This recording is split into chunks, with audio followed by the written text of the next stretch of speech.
Alright, check out the modifications to the Knex rifle. Um, so most notably, I think you can see that big silencer on the front there. It is a cardboard disc in the front and a cardboard disc in the back. And inside of there, it's hollow with a barrel extension with a bunch of holes in it. And then I got tissues wrapped around the barrel extension, and then there's a piece of paper wrapped around it. And it works very nicely. So I got a piece of a white rod with a straw skirting it. So normally the skirted ones are the loudest because they get that hollow pop when it leaves the barrel, um, like these here. Any sort of hollow skirt on the back of it, it makes it pop a lot louder than just like this. So with that in mind, take a shot. Let me show you how quiet this thing is now.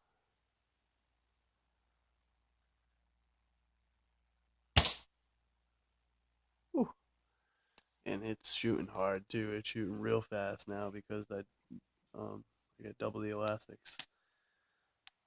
Actually, no, it's not double the elastic I had before. It's like probably 30% more power, I think. Maybe 50% more power. Yeah, yeah, so like a third more. Yeah, because I had one of these and now I have two, but I had one and then like a standard like office elastic. Actually, I got them right here. So I had one of this big 10-pound freaking band and then one of these on each side, and now I got two of these big ass freaking bands, and they got more tension the way they're mounted. So maybe it is closer to double the power. But yeah, I was making it stronger, making the gun more powerful, making the frame stronger, and then I started shooting it, and it's even louder than it used to be, and it used to be really loud, and I just had to make it quieter.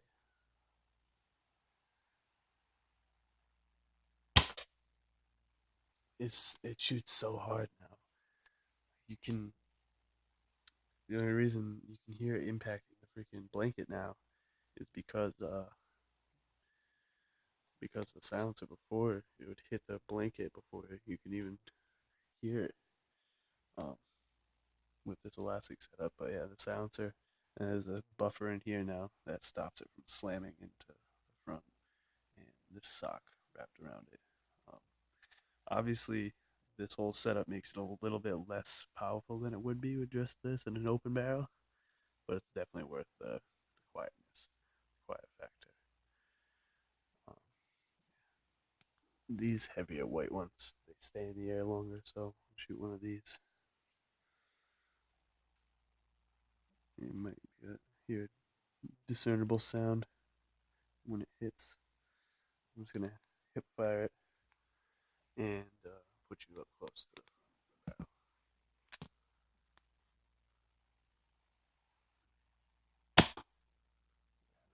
Those go about half the speed as the green ones.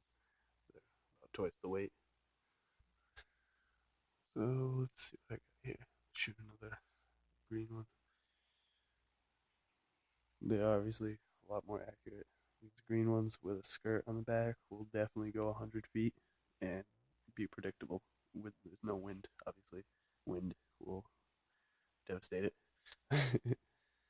um, what's really powerful, what's really impressive is something like this with a straw. Take the straw skirt and put it onto something small, like this guy. That's just a piece of a white rod. So what do I have in here? The green rod. It's cocked. Shoot this bad boy at the blanket. Yeah. Now it seems to be shooting a little weird. I think I didn't hit the sound there. That's one thing. I need to extend the frame. Obviously, it looks cool with the sounds hanging off the front, but it's not practical for this.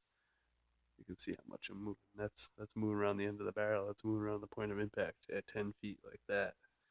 So that's not good. I need to support the barrel, then make a silencer if I want to retain the accuracy that it had.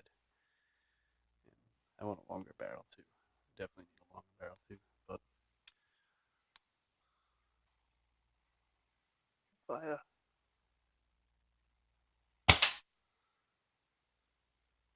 Damn, this thing shoots hard. That's amazing. That was a green rod too. Now another green rod. Oh man, it's just so quiet now. It's actually shootable when people are sleeping. Right? White rod. Put that one in there. These shoot nice and slow. My subsonic rounds. Let's see if I can hit that paper on the ground. I don't think I will be able to.